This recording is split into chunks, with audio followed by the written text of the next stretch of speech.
This is BBC One.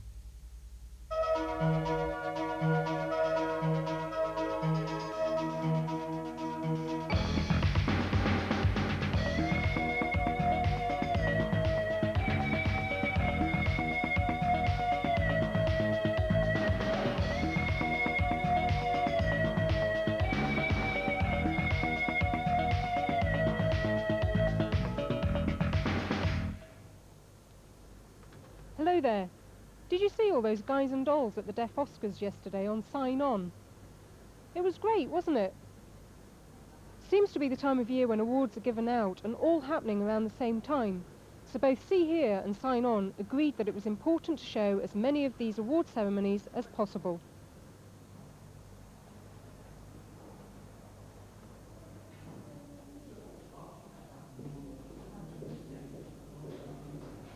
So, here I am at the Barbican Centre in London.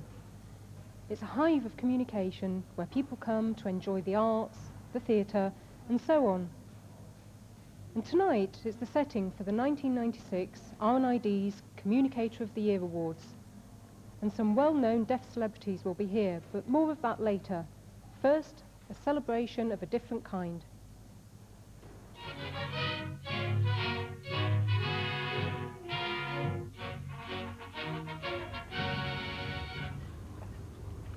This is where the BBC stores its old programmes, cans and cans of old films and videos dating back over the last 60 years.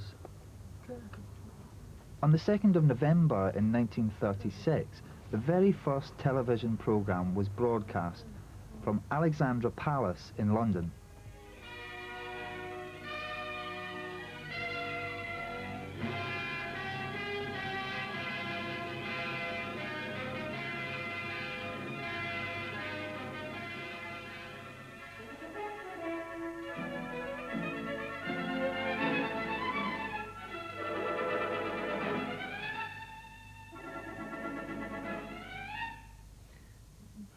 In 1953, a national event occurred, the Queen's coronation, and this meant that everybody went out and rented a television set.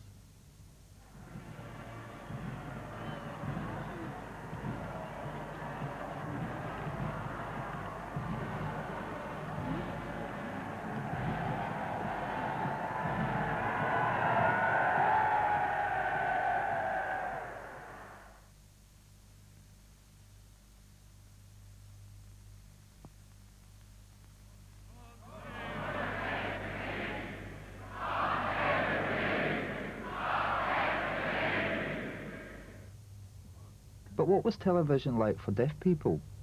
Well, from 1950 to 1960, there was very little incentive for deaf people to watch television, as there were no subtitles and no sign language at all.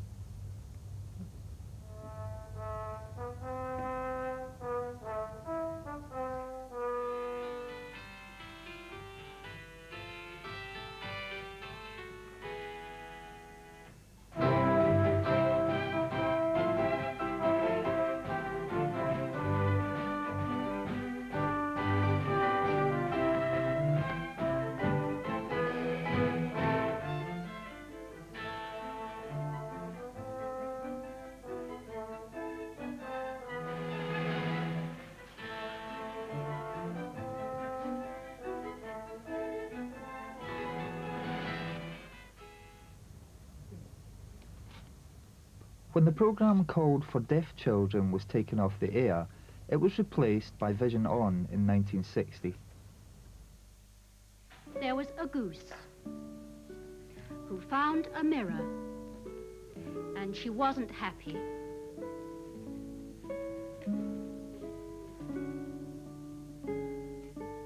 She looked at herself in the mirror and thought, "Oh dear, I am ugly." So she decided to change. "I wish I was beautiful like you," she said to the swan.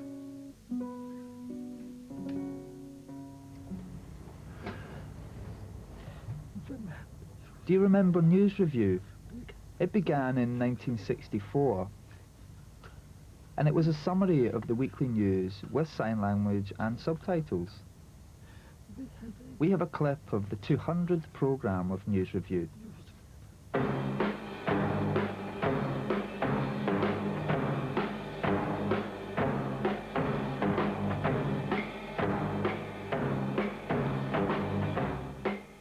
Good evening.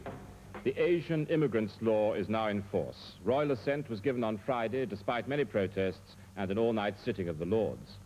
More airstrikes on North Vietnam. The Americans think Vinh Air Base might be used for Russian jets supporting communist attacks. We have film of the final assault on the walled citadel of Hue.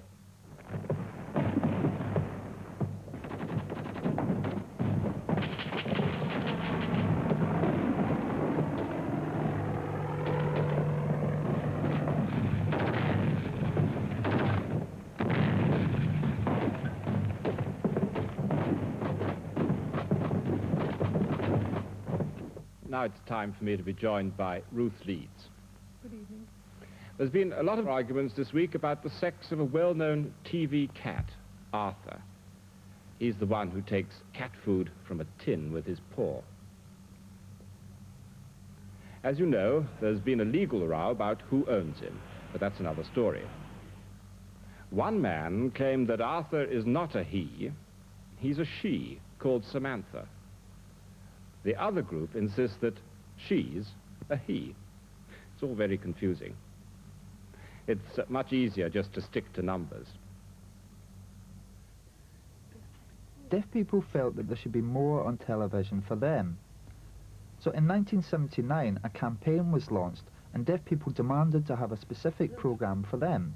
And that programme was called Open Door. Hello. Have you ever wondered why there are no regular programmes in sign language in the UK? What do deaf people think about that? I don't think it's right that deaf people have to careful about their television license when it's very hard to get us to understand everything. And then See Here began.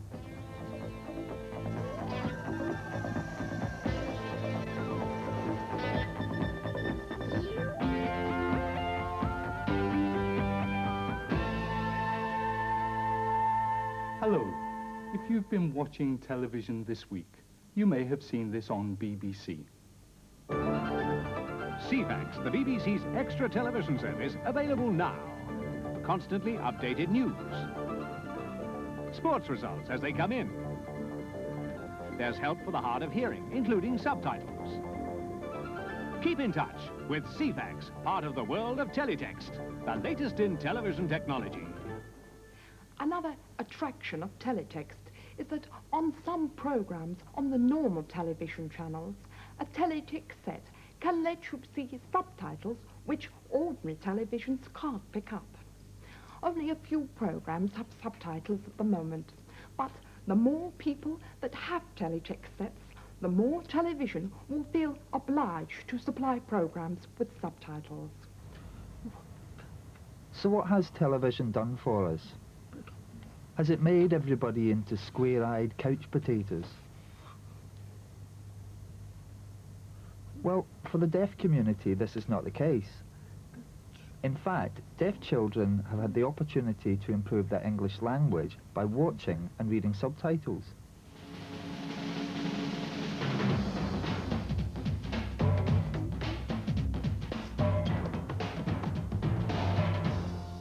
Blue Peter today, Romana on the China Sea goes in search of the beautiful but endangered pink dolphin. And I head off to the slopes to try out a great winter sport, snowboarding. Yeah, clear the way, the snowboarding queen is coming through. To be honest, I'm amazed how easy it all is. I mean, you just have to do this. Incredible. Katie, you're not fooling anyone. Stop the film. No joke. Come on, This stop way. the film. That way over there, Stuart. There are very few parts for deaf actors, but now that is starting to change. In recent years, there have been deaf actors in The Count of Solar and deaf actors in Casualty.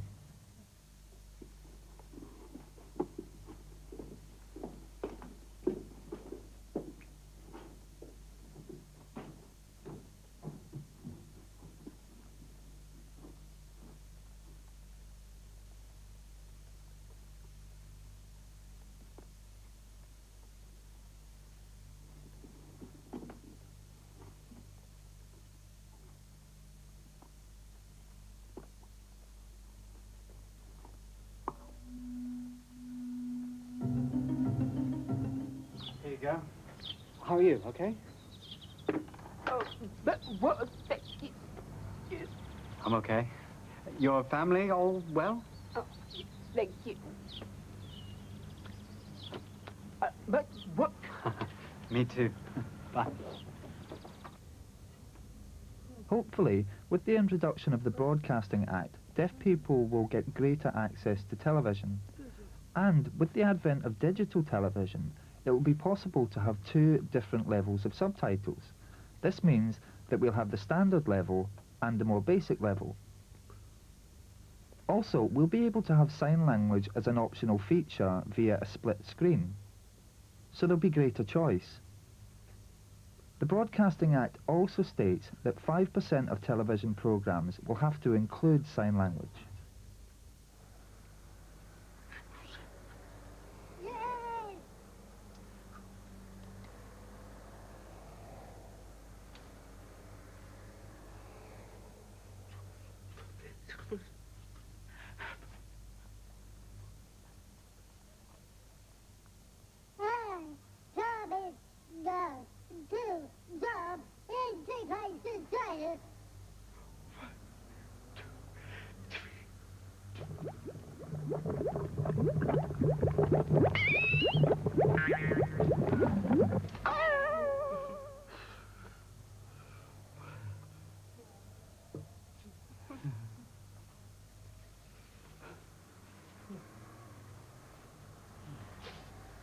I promise easy places as well as time. And I'll give you everything you want. Sign language and subtitles on all TV programs.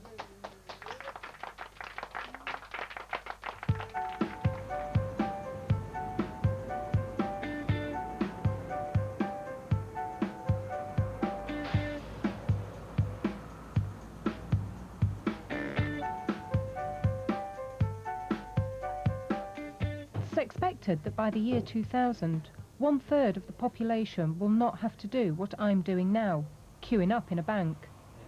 Nor will they have to write letters to the bank to sort out their finances. Instead, people will be able to do their banking from the comfort of their own home using personal telephone banking services.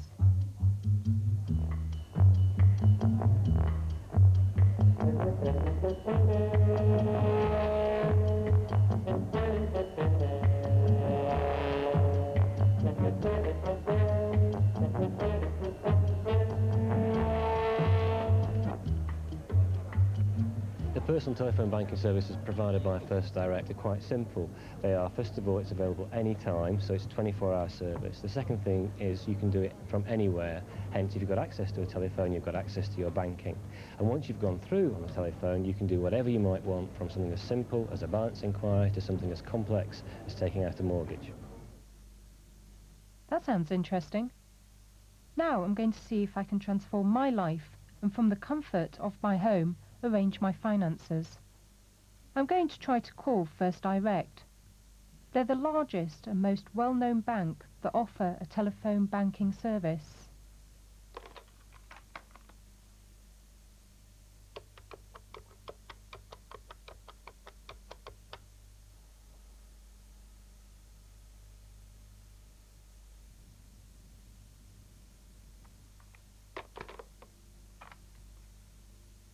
Well, I've tried to contact them on the Minicom, but I can't get through. I thought it was supposed to be a 24-hour service, but I'm unable to gain access. Perhaps they're not aware that deaf people want to use the service.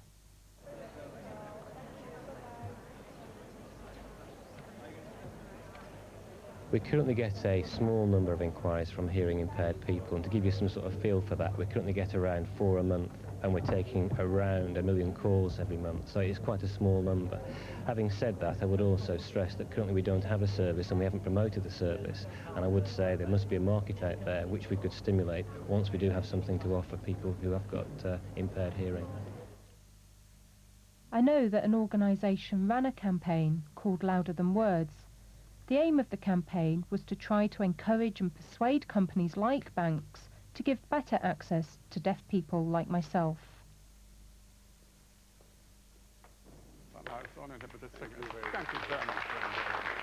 Now, with direct banking, I think they've seen such an exponential growth that they've been very content to stick with the mainstream growth areas of sort of younger people, hearing people, just developing what they particularly want and putting service around them, and disinclined to look at the perhaps, as they see, the minority of people that would need sort of special situations adapted for them. Now, we say, that's crazy. First Direct don't have a Minicom, so to make life easier for them, I'll go through Type Talk, the telephone relay service, and an operator can pass on my inquiry. Let's try that now.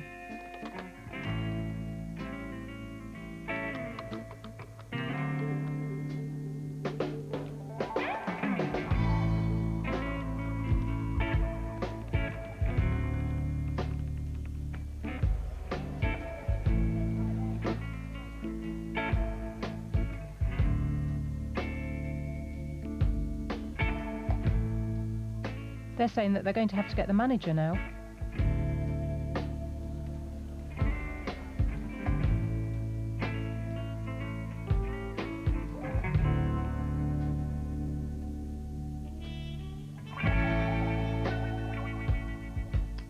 I've been waiting for the manager to come, and they're still not here, and it's been 20 minutes now.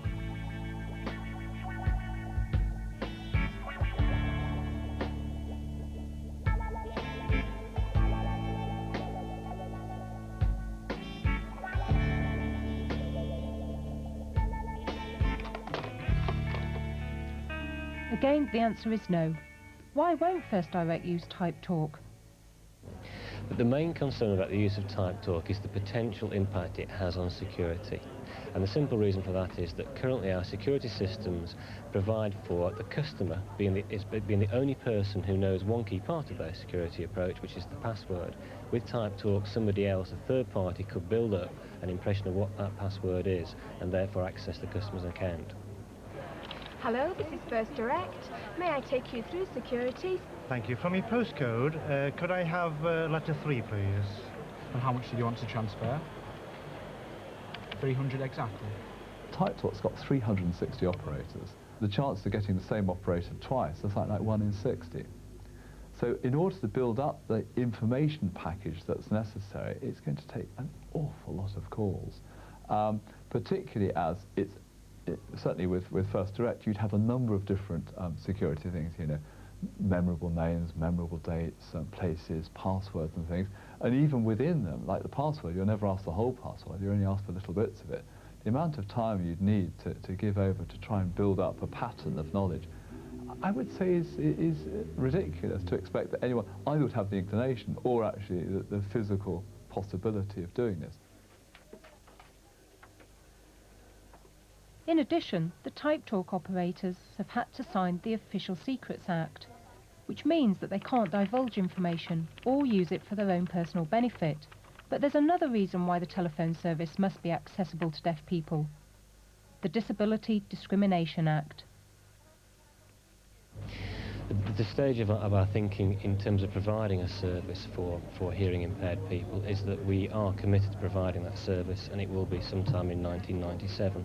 We believe that short term it's probably going to be Minicom, and we believe that in the medium term it will be supplemented by the option of doing PC banking. You know, it would be quite a fiddly mechanism going through your own PC, but there'll always be a group of people doing that. What we want to make sure is that mainstream people who aren't particularly used to using bits of technology can just use the service in the same way as they would use a shop or phone a relative. In other words, it's got to be easy. We haven't done all the work that we need to do. We haven't got to the confidence level which would let me say to you 100% it will happen via Minicom on X date, but by the end of this year we certainly will be at that stage. Once a particular organisation starts to be particularly accessible to deaf people, we know that organisation is likely to take on a lot more deaf customers, and obviously the more customers you have, the more used to dealing with those customers you get, the more it becomes just part of the way you normally do business.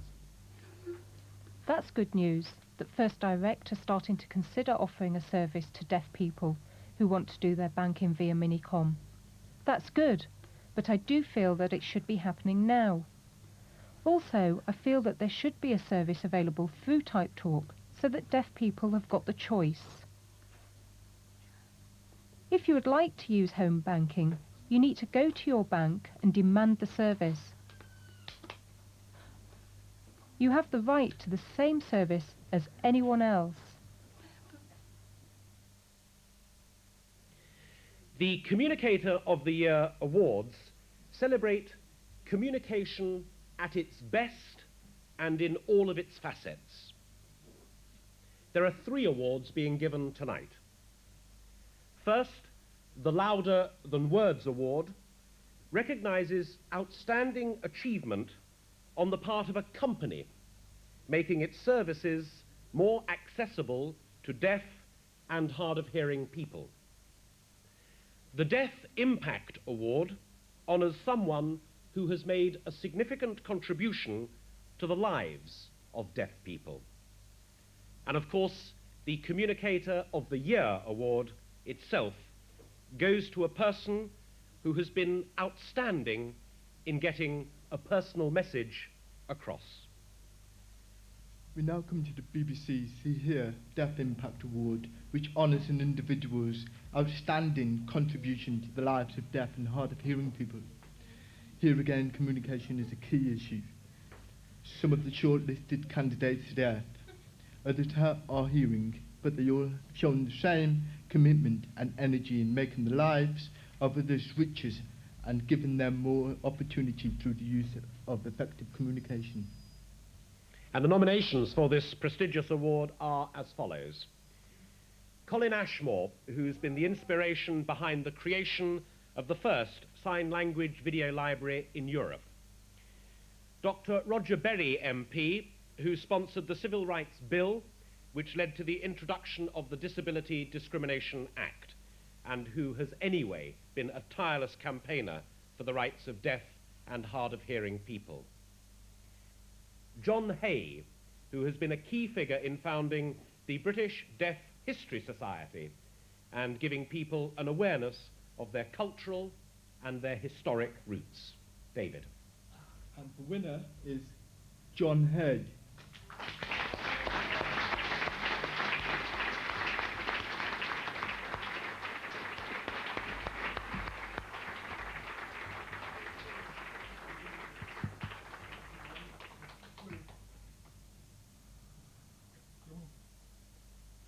I'd like to thank everyone, people who nominated me, the judges. I understand they had deliberations, it was a difficult decision. I want to thank everyone. Thank you.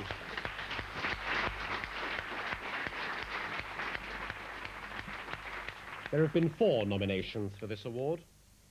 The first is the television producer Kate Blewett. She made a series of moving films about the suffering of Chinese children in orphanages, including The Dying Rooms.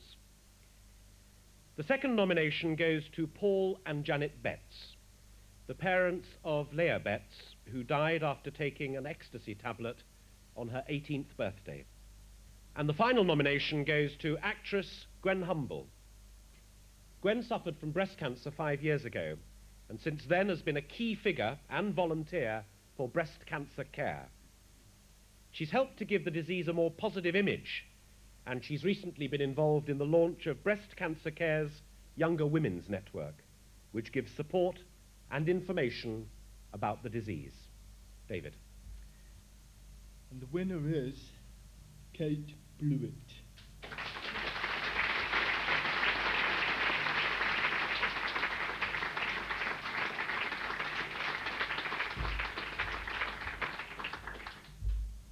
Thank you very, very much indeed. Thank you, RNID, thank you, Carlton, and to the panel of judges for putting me on this stage today.